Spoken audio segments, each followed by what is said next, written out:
Hello everyone, I'm Francis Collins. I'm the Director of the National Institutes of Health, and I'm delighted to be here with Jack Andreyka. So I'm Jack Andreyka, I'm a sophomore, and I won the Intel International Science and Engineering Fair. So how did you come up with a project, and what was that project? Essentially what I've created was a new way to detect pancreatic, ovarian, and lung cancer that costs 3 cents and it takes 5 minutes to run.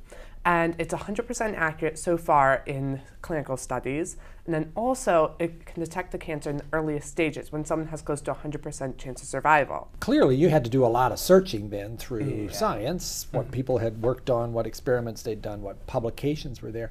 So you were sitting at your computer, or were you going to a library? How did you get access? How I got access was with Google.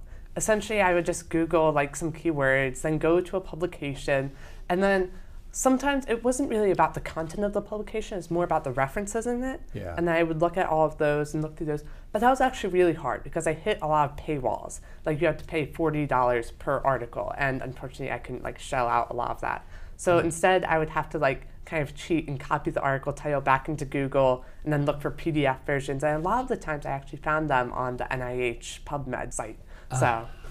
So you used PubMed a fair amount. Oh yes, I spent hours on PubMed. Were there some things you couldn't even get to even with your workaround? Were there things that weren't in PubMed? Oh yeah, for sure. There was a lot of articles that the abstracts weren't even published for. And so what would be a lot better is if we would be able to have all of these access. And that's really important because I'm not a unique case. There are millions of people like me. Yes. And so if you can just go on Google and Wikipedia and find these amazing articles, we could have this great innovation, but these paywalls are stopping us.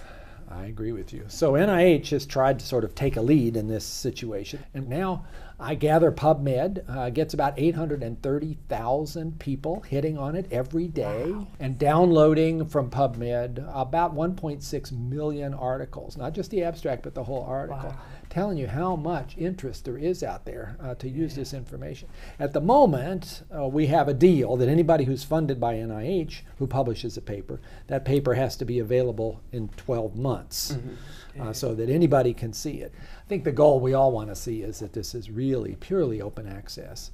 There are some challenges in getting there, and not everybody agrees about this. Not every funding agency across the world has followed our lead, but it's making such a difference. So what do you think about Obama's new executive order on open access? I think it's great. I think the president, by making this a real priority at the highest level of the administration, is saying this matters. He's very much into science, our president. Clearly, if anybody cares about science, the idea of having open access is going to be crucial to the future. So for him to say, okay, this needs to be done across government, not just here and there, is a very signal moment. This is basically crowdsourcing science.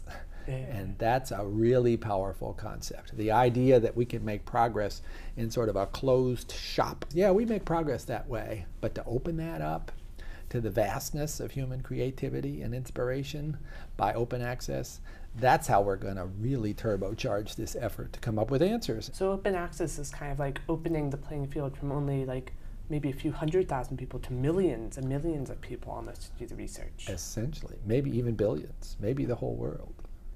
That's super exciting.